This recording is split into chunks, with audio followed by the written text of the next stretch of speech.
ठीक है क्लास, इस वीडियो में हम डिस्कस करने वाले instantaneous value for AC.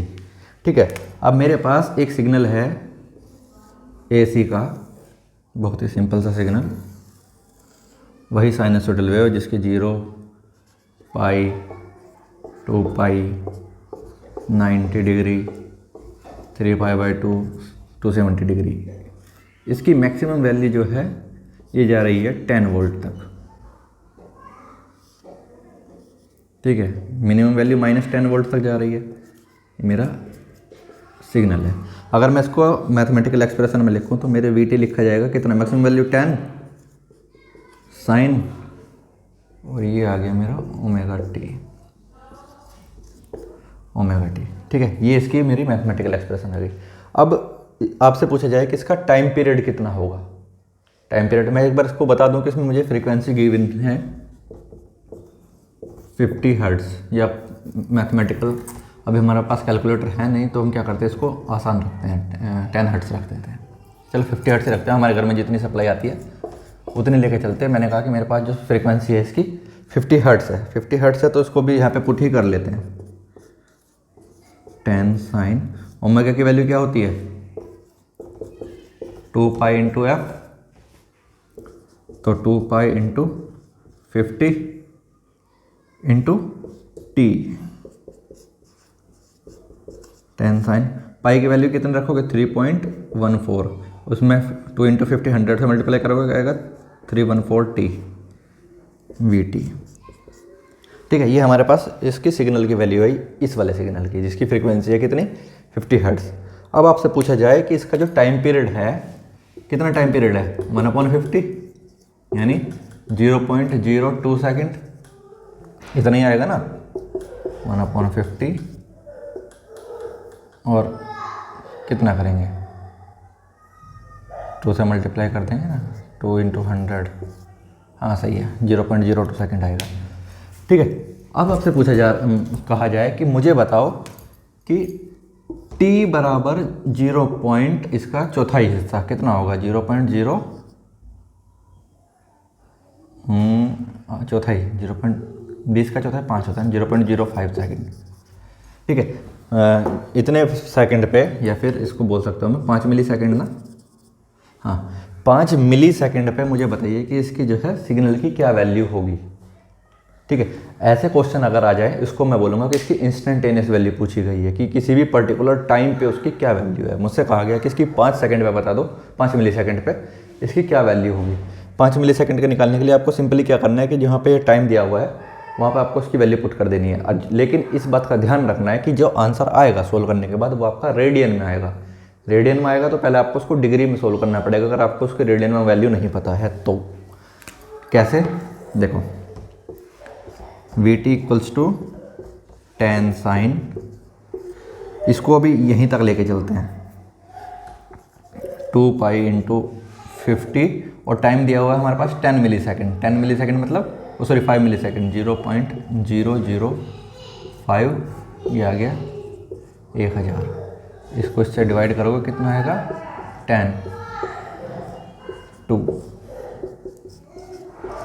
10 sine pi by 2।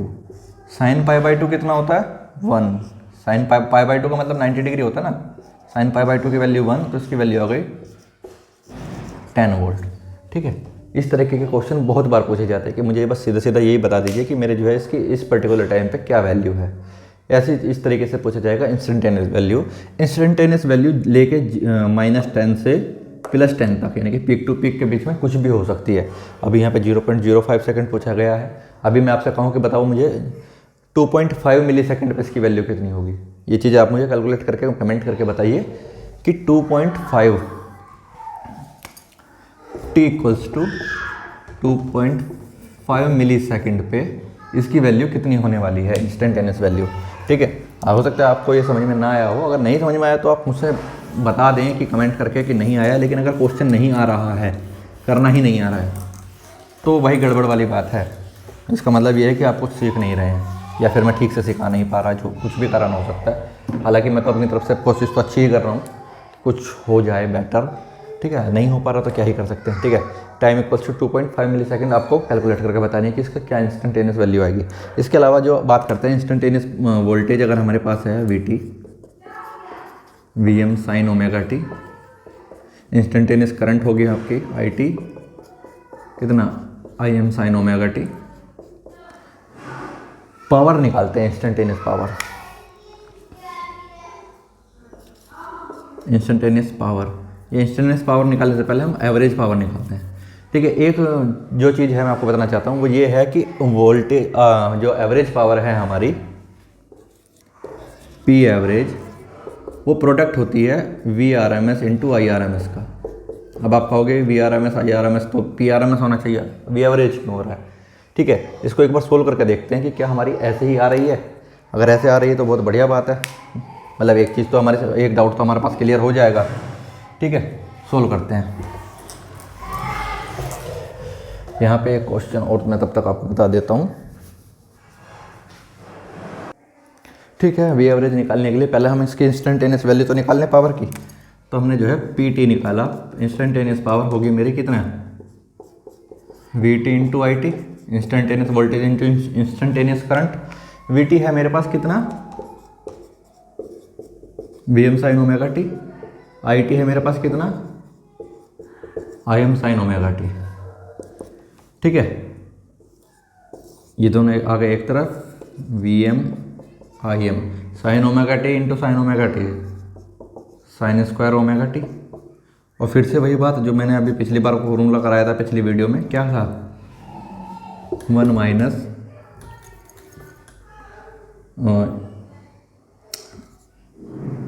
Cos 2 theta का था, cos 2 theta equals to 1 minus sine square theta, 1 minus 2 sine square theta. इसमें से साइन स्क्वायर थीटा अगर बाहर निकालोगे तो आ जाएगा 1 minus cos 2 theta divided by 2। रख देते हैं इसको यहाँ पे, कितना आ गया, 1 minus cos theta divided by 2, VM IM divided by 2 minus VM IM cos 2 omega T, theta की जगह ओमेगा टी आएगा, डिवाइडेड बाई 2। इस एक्सप्रेशन से हमारी एक चीज़ क्लियर होती है, वो क्या होती है कि हमारी इंस्टेंटेनियस पावर की फ्रीक्वेंसी जो है डबल होगी इंस्टेंटेनियस वोल्टेज और करंट से। इस चीज़ को आपको ध्यान रखना है, इस चीज़ को मैं लिख भी देता हूँ, frequency of instantaneous power and frequency QUENCY, frequency of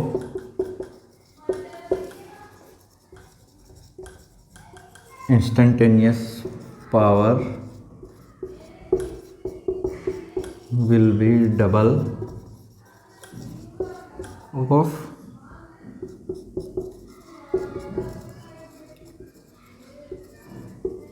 instantaneous voltage and current। ठीक है, वोल्टेज और करंट के मुकाबले जो मेरे इंस्टेंटेनियस पावर होगी उसकी फ्रीक्वेंसी डबल होगी। ये एक्सप्रेशन आपको याद रखना है। ठीक है, ये स्टेटमेंट तो जरूर याद रखना। अगर आप RRB JEE की तैयारी कर रहे हैं तो बहुत ज़्यादा पूछा जाएगा, क्योंकि उसमें RRB JEE में आप कभी भी देखोगे ज़्यादातर क्वेश्चन जो है थ्योरेटिकल आते हैं। थ्योरेटिकल क्वेश्चन में ये एक्सप्रेशन पूछ ले जाएगा कि आपके पास ये सिग्नल है, बताइए इसकी जो है पावर की फ्रीक्वेंसी कितनी होगी। तो आपको देखना है कि वोल्टेज या करंट की फ्रीक्वेंसी वहाँ पर कितनी दी हुई है, वहाँ से आप उसकी फ्रीक्वेंसी निकालिए, फ्रीक्वेंसी निकाल के आप जो है उसको डबल कर दीजिए और ये जो आपकी पावर की फ्रीक्वेंसी आ जाएगी।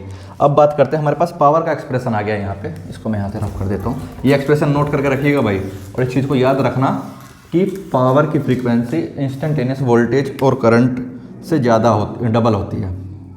ठीक है, हमारे पास PT आ गया कितना, VM IM by 2 minus VM IM cos 2 omega T divided by 2। अब बात करते हैं एवरेज पावर निकालने की। हमारे पास इंस्टेंटेनियस वोल्टेज है, इंस्टेंटेनियस करंट है, और उसकी मदद से हमने इंस्टेंटेनियस पावर निकाला। पावर से मुझे निकालना है एवरेज पावर। एवरेज पावर कैसे निकालेंगे, एवरेज पावर निकालने के लिए क्या होगा, मेरे पास P एवरेज वही पुराना तरीका, जितने टाइम के लिए निकालनी है उससे डिवाइड कर दो 1/2 पाई, पूरे साइकिल के लिए निकालनी है। उसके बाद इंटीग्रेशन 0 से लेके 2 पाई Vm/2 minus Vm cos 2ωt divided by 2, ठीक है। और ये आ गया dωt, ठीक। सोल्व करते हैं। कोस साइनसोइडल फंक्शन आ गया, उसका 0 से लेकर 2 पाई तक के लिए इंटीग्रेशन करोगे तो उसका 0 आ जाएगा। आप चाहें तो इसको सोल्व करके देख लीजिए, लेकिन अगर हमारे पास प्योरली साइनसोइडल फंक्शन है और उसको आप कंप्लीट साइकिल के लिए इंटीग्रेट कर रहे हैं तो वो 0 ही आएगा, ये हमको पता है। नहीं पता आप फिर भी जो है एक बार सोल्व करके देखिएगा, सिर्फ कैलकुलेशन लेंथी करनी है और टॉपिक कन्फ्यूजन करना है, बाकी कोई मतलब है नहीं। ये तो कांस्टेंट बाहर आ जाएगा Vm/2। अब इंटीग्रेशन 0 से लेकर 2 पाई dωt, अंदर क्या बचा, सिर्फ 1 Vm divided by 4 pi into 1 का इंटीग्रेट करोगे 2 पाई के रेस्पेक्ट में तो आएगा आंसर 2 पाई, पाई से पाई गया, 2 से गया 2, तो P एवरेज आ गया मेरे पास कितना, Vm/2, जिसको मैं लिख सकता हूँ Vm/√2 into Im/√2, 2 into √2 into √2 2, और Vm/Im तो है ही, ठीक है। Vm/√2 आपको याद होगा क्या है, मेरी RMS वोल्टेज, Im/√2 क्या है, मेरी RMS करंट। तो मैं कह सकता हूँ कि P average equals to VRMS into IRMS। बहुत ही ज़्यादा इम्पोर्टेंट एक्सप्रेशन है ये, इसको हमेशा नोट रखिएगा कि हमारी जो एवरेज पावर है वो प्रोडक्ट है RMS voltage and RMS current का। इसमें बिल्कुल भी कंफ्यूजन नहीं होना है। आप ये मत कहना कि हमारी RMS पावर क्यों नहीं होगी, वोल्टेज एंड करंट RMS में होती है, पावर हमारी हमेशा किस में होगी, एवरेज में होगी। ऐसा क्यों है, ऐसा इसलिए है क्योंकि देखो हमारी जो वोल्टेज है, मैंने ये बात पहले भी बताई थी, ये एक बार पॉजिटिव होती है एक बार नेगेटिव होती है। वहीं पे जो हमारी करंट है वो वोल्टेज के साथ साथ ही चल रही है, तो जब ये पॉजिटिव ये भी नेगेटिव, ये पॉजिटिव ये भी नेगेटिव। लेकिन अगर पावर की बात की जाए तो पावर के केस में क्या होगा, ये भी पॉजिटिव ये भी पॉजिटिव, तो मेरी इस टाइम पे वोल्टेज कैसी है, पॉजिटिव। जब करंट नेगेटिव वोल्टेज नेगेटिव, तब भी मेरी क्या होगा, पावर पॉजिटिव ही होगी। क्यों, क्योंकि नेगेटिव इंटू नेगेटिव पॉजिटिव हो जाता है ना, तो मुझे पावर जो है हमेशा पॉजिटिव साइकिल में ही मिलने वाली है, ठीक। ये इसका एक्सप्रेशन आ गया। अगर मुझे जो है I²R के फॉर्म में लिखना है तो ये IRMS का स्क्वायर इंटू R, ये भी P एवरेज के लिए है, और या फिर VRMS का स्क्वायर डिवाइडेड बाई R, ये भी P एवरेज के लिए है, ठीक। ये आ गया हमारा फॉर्मूला, इस बात को ध्यान रखिएगा। बाकी अगले वीडियो से हम जो है डिस्कस करने वाले हैं हमारे RLC सर्किट के फेजर डायग्राम और वेक्टर डायग्राम, किस तरीके से उनके फेजर डायग्राम बनेंगे, वो चीज़ हम देखेंगे। उसके लिए अगर आपने जो हमारी अब से 2 वीडियो पहले हमने जो मैथमेटिकल एक्सप्रेशन बताए थे, जिसमें इमेजिनरी नंबर को पोलर और रेक्टेंगुलर फॉर्म में कन्वर्ट करने वाला बताया था, इसके अलावा जो साइन को कोस में, कोस को साइन में किस क्वाड्रेंट में किया जाएगा वो बताया था। अगर आपने वो वीडियो नहीं देखी तो एक बार पहले उस वीडियो को देखिएगा, उसके बाद हम जो है अगली वीडियो में डिस्कस करेंगे, जहाँ पर हम फेजर डायग्राम देखेंगे, सिंपल R सर्किट का, L सर्किट का, C सर्किट का, RL सर्किट का, RC सर्किट का, LC सर्किट का। उसके बाद उनके सीरीज वो देखेंगे, और उसके अलावा सीरीज RLC सर्किट, फिर पैरेलल RLC सर्किट, उसके बाद रेजोनेंस, ये सारी चीज़ें डिस्कस की जाएंगी।